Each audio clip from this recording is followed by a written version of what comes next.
So how do you take the villain from your first movie into the second film and actually ask the audience to get behind him? Well, get him to go up some people worse than him, of course.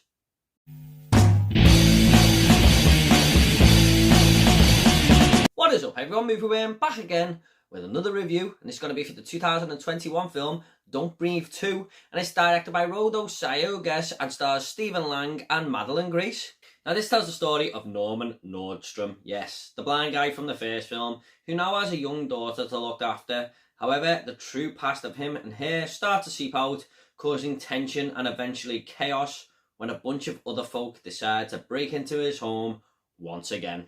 Now I'm going to mention a few story points from the first film. I can't imagine you're watching this review if you haven't seen it, so there's your heads up there, just a little bit of a spoiler warning. However, if you haven't seen that film, I highly suggest you go and check it out because I had such a fun time with it, and I never quite thought we'd be getting a sequel to it either. But here goes. Now, if you've seen any of the trailer for Don't Breathe 2 or any discussion about the movie in general, you'll probably know by now that this is going to be asking you to get behind Norman, and this was something that was really off-putting to me going into the movie.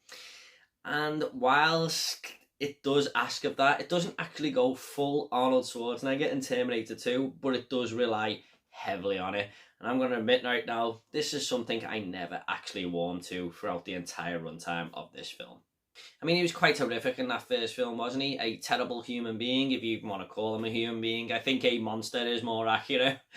But what Don't Breathe, the original, done so well was it kept him a mystery. We didn't quite know anything about him. We kind of feel sorry for him at first, and when it unravels more stuff about him, towards the end of the film, we realised that he was just a really bad person. But like I said, that movie keeps the whole mystery aspect going, and that's what works for it so well. But here, we're just plonked straight into his life, and he's just living this normal everyday routine with this daughter that he's got, and it just felt kind of weird. I mean, like I said, I never really got used to it, but once the movie starts and you're just like, oh, really? Oh, right. But then, when people break into his home, you see why the movie is asking you to get behind them, because it does that thing where if this guy's an arse, these people are total assholes. Now this does borrow a lot of elements from the first film. It keeps that same formula where people are sort of sneaking around the house trying to be quiet, tension building, you don't quite know what's around every corner. But what I liked about Don't Breathe 2 is the writers did definitely try with this story. I mean, it throws up a few nice twists and turns along the way to keep it fresh.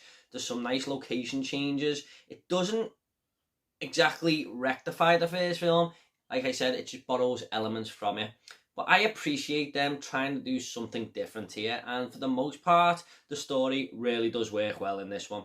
I thought there was some really nice camera work here as well. He got some nice angles of the house, and it needs to work well in a film like this. He moves it at a very steady pace when there's some one-shot, scenes going on there. But it actually feels like you're having a tour of this house at times.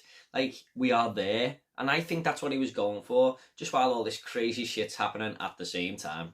Now, it doesn't hold back from the kills here either. There is some brutality in this film. One scene, for example, a person's face is absolutely dismantled by having a shovel smashed into it.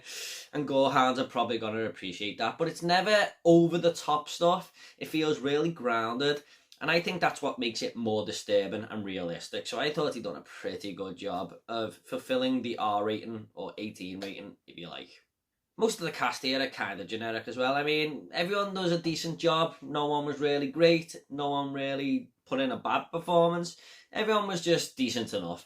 Apart from Madelyn Grace, however, she plays the young girl in this movie.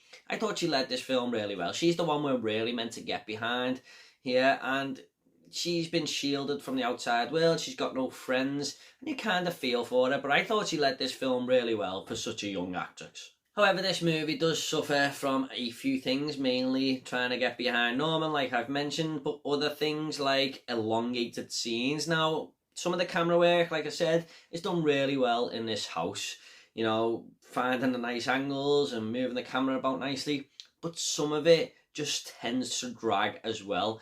So it was kind of hit and miss. I just felt like he was trying to fill the runtime at times. I mean, I was just watching this one scene of this person walking around the house for a good, like, 4 minutes or something, and I was like, is anything gonna happen here? So the tension that he built up kind of went away a little bit. I mean, it was very hit and miss direction. Like I said, he does some things right, but other times just felt like it was slogging a little bit there. It's a very dark film too. Now, I think they were trying to play on the aspect that Norman is actually blind in this film, so they wanted to make it as dark as possible, and I totally get that. However, that doesn't mean it's always going to work for the viewer. I mean, kind of a novelty that wears off, and some things I was just struggling to see at times, so it's not a big problem. It's a bit of a nitpick, really, but at times I just felt like I was watching a very, very dark film throughout the entire runtime, really, and it just needed lightening up a little bit, if you'd ask me. Now, this isn't a negative or a positive, but I do actually feel like Don't Breathe 2 was a bit of a cash grab, and there's nothing wrong with that, really, because movie studios want to make money, and The Boy 2 is an example of a cash grab with no heart whatsoever, because they just put that out there because the first one made a lot of money. However, like I mentioned earlier, the writers have seemed to put a bit of an effort into here and change the story around a little bit. You don't really see the direction it's going in fully until like the final third act, so I can appreciate that. I'm just going to go ahead and rate this movie now. I'm going to give Don't Breathe 2 a 6.5 out of 10. This is a movie that you probably will go into not expecting to like and come out the other end quite satisfied. I mean, it's a sequel no one really asked for, but it's a decent sequel overall. Okay guys, I really struggled to find a fun fact for this movie. So I'm just going to put this one out here. There's a post-credit scene, so look out for that one. Okay guys, I hope you all enjoyed this review. Please consider subscribing to the channel. I've got a lot more reviews coming, lots more videos, and if you want to comment about Don't Breathe 2, or the first movie in fact, leave it down below. I'll reply to every single one of you, I promise. Take it all easy guys, and I'll see you all in the next video.